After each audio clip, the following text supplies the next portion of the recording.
Every passing year, the job market is flooded with hopeful young people looking for employment. Unfortunately, there is no corresponding growth in the available job opportunities they aspire for. However, there are abundant opportunities in the agriculture sector, which currently employs 73% of Uganda's labor force. More and more young people have turned the farming venture into a very profitable business enterprise.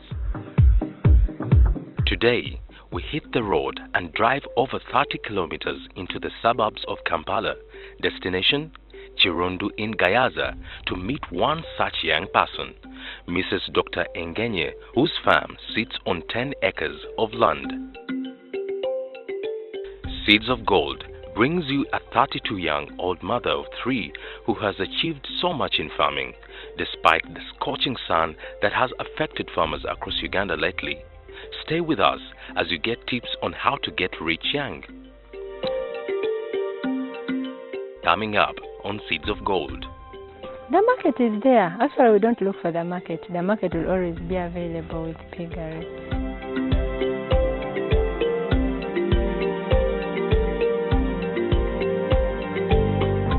Mrs. Dr. Engenye is young and vibrant, popularly known as Lady Scarlet. She has embraced every opportunity that has come her way with abundant determination and focus. She takes us through her story on how she started farming and where she drew her inspiration. Mrs. Dr. Engenye by name, myself popularly known as Lady Scarlet. To start this whole thing, I just felt I should be an independent woman. I should start at an early age to invest so that I have enough time to attend to my own life and my children in future. Because I believe when I'm strong, like now at this age, I believe I can do much more than what I can do in the elderly stage. In our last show, Malay advised fellow youth and anyone interested in farming to always think about land as a priority in order to make it. Lady Scarlet was right on the point. 4 years back, I was just inspired by a friend who learned of this land being sold. The land is on 10 acres.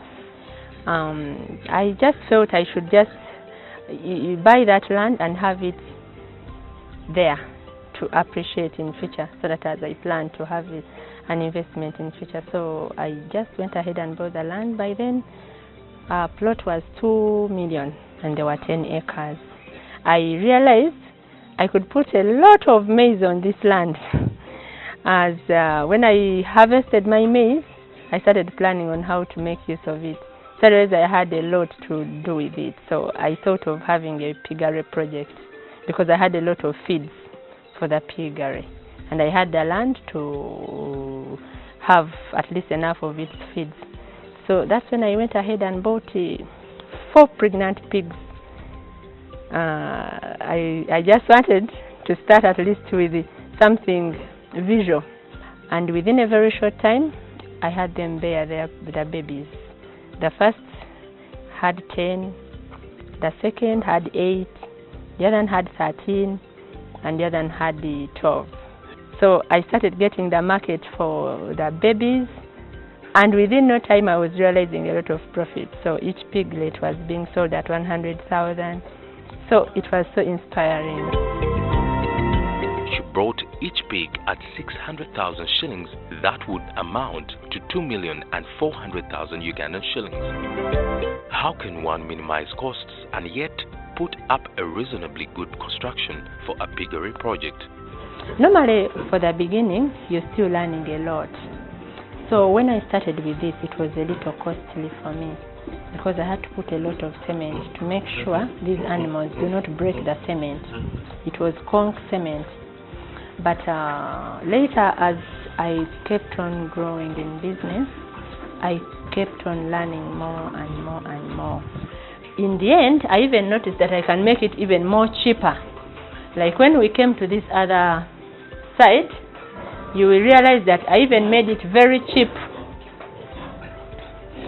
This side, I only had to work on only the ground with the cement, and the sides I had to use wood. But because I had the other side where I could put these very big ones, which are too strong, I put them the other side. Then the small ones, I bring them this side. So here it's resting, very full, very tired. It's resting. So that's how actually I get to know that my workers are doing some good work. When I find them resting and they're not aggressive, they're not restless, because they will speak for themselves. Before investing in a business, it's imperative to have done a thorough market study in order to maximize on profits. How and where does Lady Scarlet market her goods? There are these Chinese who eat pigs when they are still small. Those ones buy. Then there are those sausage makers. They also have them.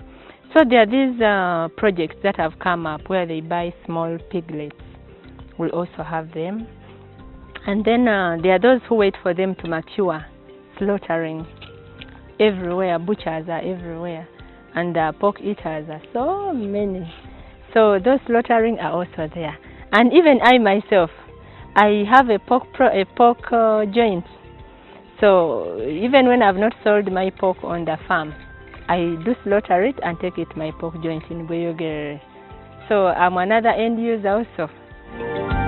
Taking it a step at a time, Lady Scarlet started small, but she does not let grass grow under her feet. She has been quick to look out for other business opportunities and has branched into other ventures. I did not have a manager at hand. I was the manager myself. I just had one boy on ground, and myself, who was rare but on and off, and I had casual laborers who would come in to complement on the work on the farm.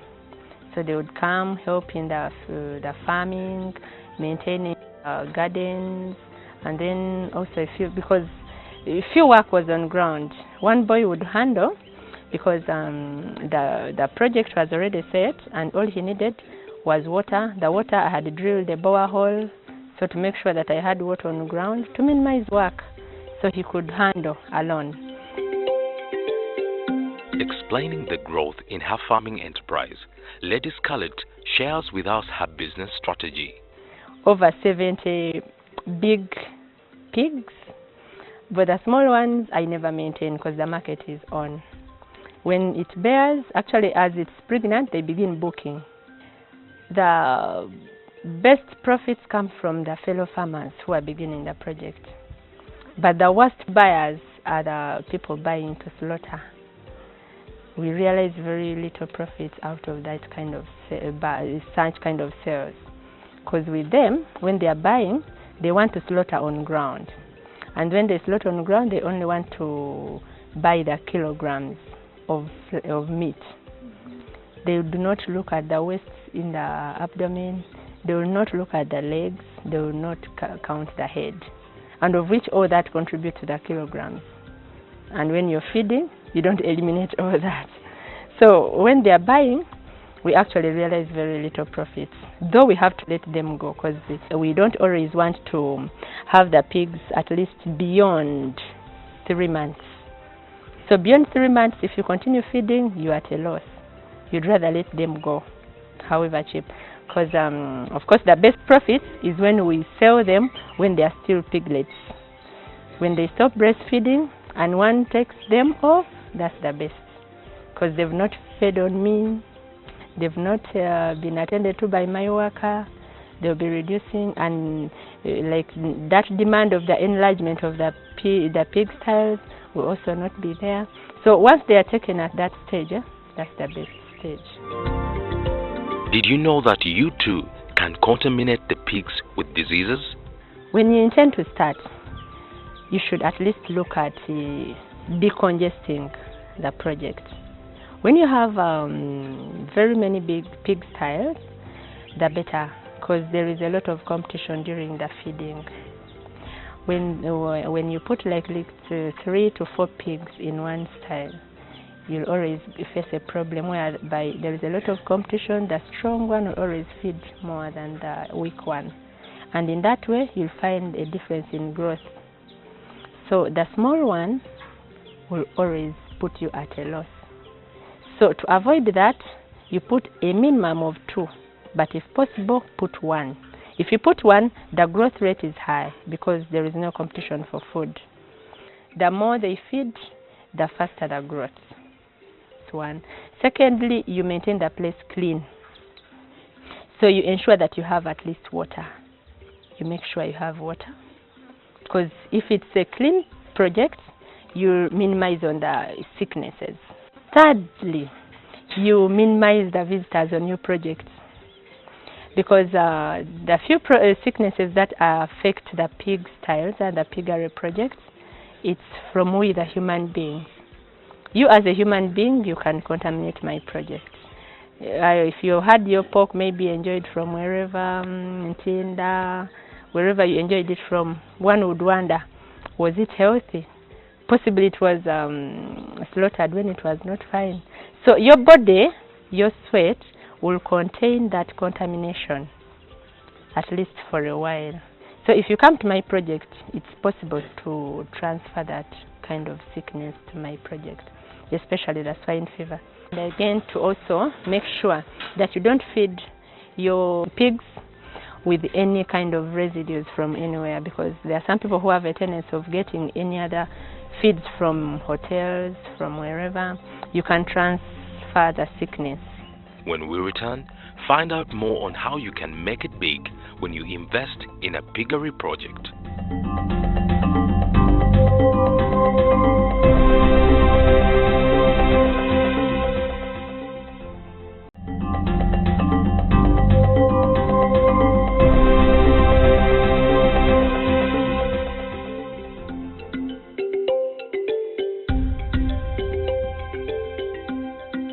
Like other farmers countrywide, Lady Scarlet has faced challenges in dealing with the recent drought. The biggest challenge is the feeding.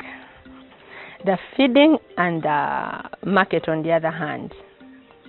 The two would go hand in hand for one reason. Well, much as in the beginning I had a lot of feeds. Actually, I was inspired because of that. In the beginning, I had a lot of feeds because of the uncertain weather conditions and changes in all these ups and downs of food costs and whatever. The feeding has been very expensive. The maize brand was at 650, but at some point we've been buying it at 1,100. That's per kilo. Then the drought. If you're to maintain a very healthy pig, they have to drink a lot of water.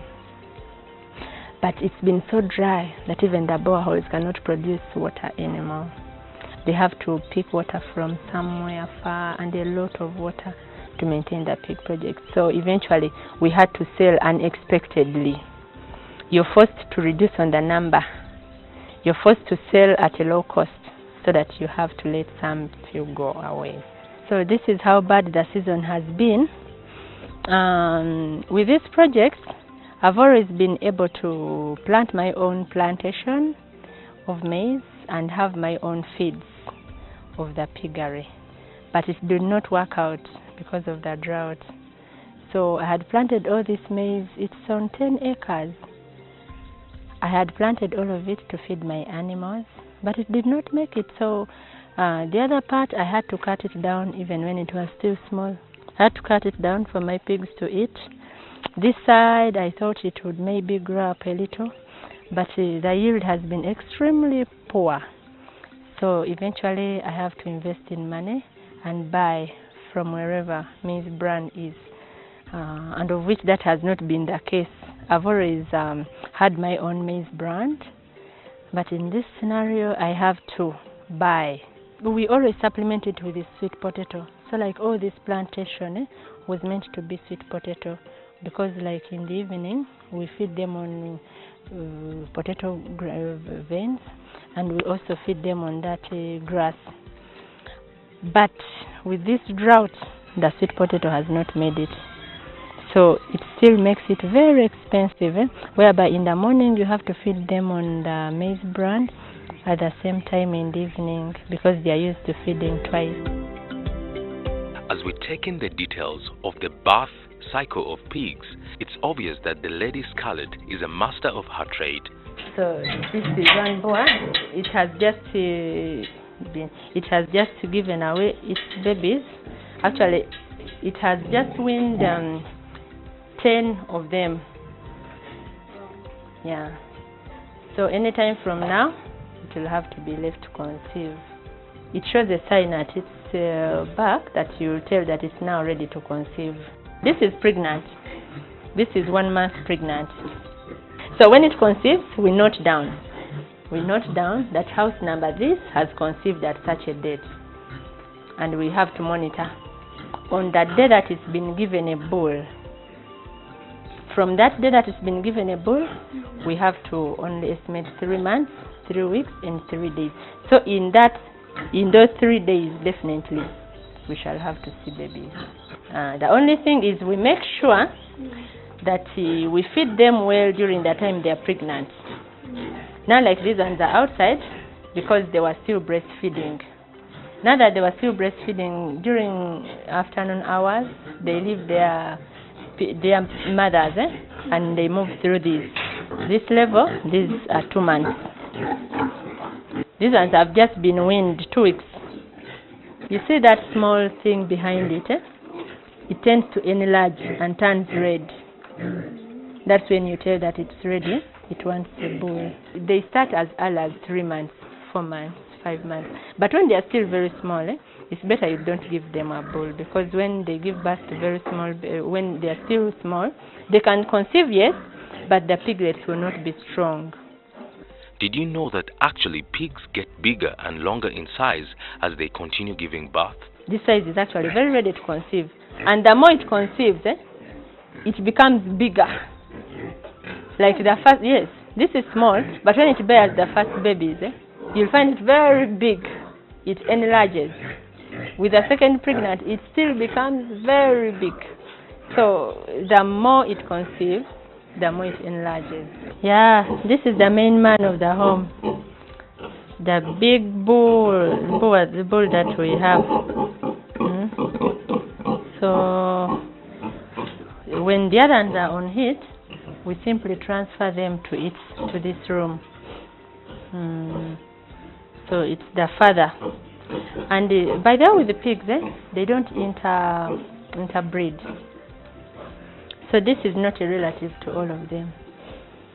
It's a different from a different mother. Like inbreeding, when you inbreed pigs, you don't have strong ones. So when you want to have strong animals, you don't inbreed. Pigs are generally considered dirty animals, and farmers are coming up with ways of combating the stench from their manure. Some through IMOs or organic indigenous microorganisms. These are responsible for promoting livestock health, eliminating a foul smell in pigs, and removal of ammonia in fish ponds, among other issues. However, Lady Scarlet has a different opinion on this. Yeah, these pigs are so disciplined. In the pig style itself, they tend to have one corner where they put their poo-poo. But right now, because of the time, it's been so early, they've already been cleaned. The place has been cleaned. And besides, we build it in a sloping way so that when it makes its susu, it will find its way out. And towards that corner still, that's where it makes its poo-poo. It does not contaminate the whole room. They are so disciplined. Actually, when you find a dirty pig, it's not the pig itself that is dirty. It's the workers who are dirty. The story of Lady Scarlet is very inspiring. Young as she is, she has managed to put up a farm and also manage other businesses elsewhere. A true entrepreneur. What's the secret behind her success? Boundless energy, determination, and staying focused. Myself, I'm a businesswoman. I have a boutique in Wandegeya next to a big clinic. At the same time, I'm owning Scarlet Bridals Boutique on Namaganda Plaza. That's F15, L41 and L43, and it's a salon as well. So we work with brides, we work with the casual office people, the corporate, we deal in party wears, at the same time a housewife. So I can do this concurrently with my other businesses in town. It's determination to learn to balance my lifestyle concurrently with my work. And all in the name of forfeiting other things, with a target that at some point I'll have to enjoy.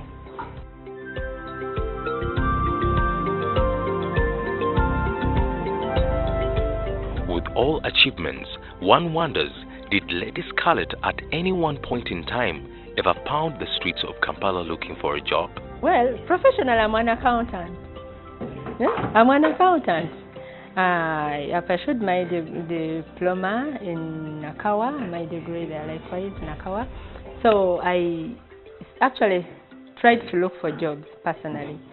I was so discouraged when my worst experience was when I was shortlisted for a job in a company, of course, with health, whereby later on the human resource again wanted to first have me for a date in order to have me qualify for that job. I was so discouraged because within me I realized there was no job security. I was so discouraged, and all I have to think about is being self-employed.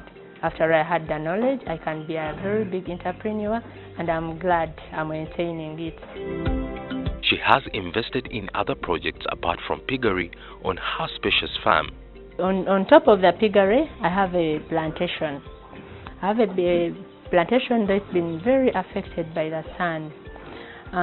The manure from the Piggery helps me a lot onto the plantation. At the same time, the rest of the land I do maize planting, because as for the maize, it helps me to feed the animals. Then I have some portion that I put my own food, with potato, cassava, and other green plants. And I do some fruits on the other side near my home, so that I make sure when my children come to the farm, they have something to enjoy. Mrs. Dr. Nganye doesn't waste anything to do with her piggery. She explains about value addition. Actually, amagoba gange agasinga ngajja mu waste. Kuba olaba with this waste, omwana nga bw'ayoza ebiyumba, amazzi gonna ne gakulukutira mu trench. Mba njagala nnyo amazzi agonna nga directing towards one point. Kataga amazzi bwe ngajjamu ebeera maniwa mulungi nnyo gwenfukiriza ebintu byange. Kati ne bwe mba nti nina oba mu matooke gange ngenda n'enjuwa amazzi ago mu bitooke abamanyiwa mulungi nnyo. Ate ne dung itself, I make sure I pile it in that corner. Kati I give it time to grow. I call it growing because it should not be put on any plant when it's still very hot. So I give it like a month, mix it with water. It creates some paste and dump it in there. She talks about her achievements. I've bought land. I've managed to set up houses also. Right now, even the pork joint is on my land, on my house. I'm not renting where I've put the pork joint. It's personal. Despite the hard work and success, Scarlett still feels like if government came in to support farmers a bit more, possibly the losses would not be as much. The government should try to come in and create standard market for some particular items, because you'll find a particular place is selling brand at a different price, the other side is selling at a different price, the other one is selling at a different price. So that creates a lot of up and down. Then enlarge the market, because much as I've exposed myself and I've gotten the market, but there are still so many farmers who do not have the market for their projects. It's so discouraging when you have to invest a lot and when it comes to the output, you fail. Lady Scarlett has her plans for the future well cut out, and this has pushed her really hard to realize her dreams. I've partitioned my farm in a way that as I grow, I will have to put my country home. Right now, I cannot put my country home on the farm for one reason. I have school-going children. They have to be in school by 7, so this is very far for me to have them commute to school. So I, in future, intend to have my country home on my farm, of course, for better management. And I believe I'll have invested a lot that I will not have a lot of time now to run after everything, going to the bridal boutique, going to one day gear boutique. I believe by that time I will be having enough time to rest myself. Thanks for being with us on today's exciting journey on Seeds of Gold.